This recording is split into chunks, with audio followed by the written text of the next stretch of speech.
This is a presentation on kinematic camber gain and bump steer by Nate Evans, Jade Kowalis, and Daniel Turley in association with BYU Racing. Camber refers to the tilt of the top of a vehicle's tire toward or away from the center of the car when viewed from the front. When a vehicle turns, the body of the vehicle has a tendency to roll to the outside of the turn. The vehicle leans slightly, and the suspension of the outside wheel of the turning radius must compress. When racing, it is desirable to have a slight camber gain to increase turning stability by maintaining a more constant amount of tire and ground contact during the turn. Here you can see our two-dimensional prototype traveling through its motion. The triangle represents the steering knuckle that is rigidly attached to the wheel and tire assembly. Notice that the top of the triangle tilts toward the left, where the center of the car would be, as the suspension arms travel upward. Although the suspension on this vehicle is three-dimensional and includes many additional angles, the same principles for camber gain still apply. As the wheel is lifted up, the top of the wheel gradually tilts toward the center of the car.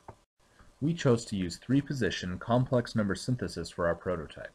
The three positions were chosen to be static equilibrium, half compressed, and fully compressed. Each suspension position represents a critical orientation of the steering knuckle. The first dyad represents the lower arm of the suspension mechanism, with the coupler point as the center of gravity of the wheel. The second dyad represents the upper half of the suspension mechanism. These four vector equations define the first and second dyads between their respective positions, 1 to 2 and 1 to 3. These are the equations written in complex exponential form. Writing the equations in this form helps us create the right formulas in the next slides.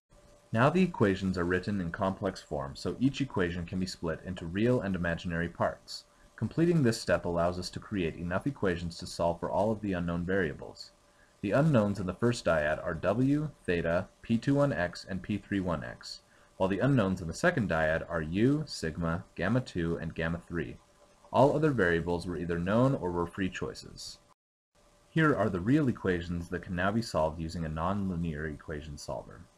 Here are the imaginary equations, which will be solved in a similar manner. After all of these equations were solved for the desired unknowns, the mechanism was constructed and tested to analyze and verify its performance. The camber angle was measured at the three predefined positions, and it changed within a very narrow tolerance window of how it was designed. All three positions are shown here. Bump steer refers to a design flaw that steers the wheels due to suspension travel and not from actuation in the steering wheel. Although it is impossible to eliminate bump steer completely, its minimization is desired because it can lead to unwanted turning when the vehicle travels over terrain. This portion of the synthesis will show how to place the tie rods to minimize bump steer. First, the front view of the suspension is sketched, and lines are drawn to find the location of the instant center between the steering knuckle and the vehicle chassis. The tie rod length is determined as shown. A line projected through the tie rod should intersect the instant center of the coupler and ground links. Here is the suspension in the second position. Notice that the line through the tie rod points very near to the new instant center between the steering knuckle and the vehicle body. Here is a zoomed-in view. Because the tie rod no longer points exactly at the same instant center, there will be a small amount of bump steer. Here is the top of the suspension travel. Notice that the tie rod line has moved farther from the instant center than it was before. This will cause more bump steer. Our prototype shows how bump steer works. Because the tie rod, which is the middle link, is in the same plane as the upper and lower links, the mechanism's travel is limited. One of the links has to change length to achieve full range of travel. From this side view, it is evident that the mechanism is overconstrained. Therefore, one link buckles when the coupler is pushed beyond a certain point. In an actual steering system, the tie rod would steer the wheels rather than buckle.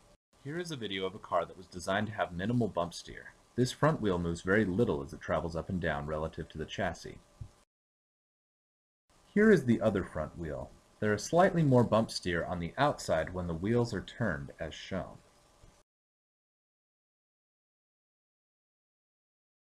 Here is a video of a car that was not designed to have minimal bump steer. This is the other front wheel of the same car. When not accounted for, bump steer can seriously affect vehicle performance. So there you have it. Designing an effective suspension system requires careful kinematic analysis and synthesis.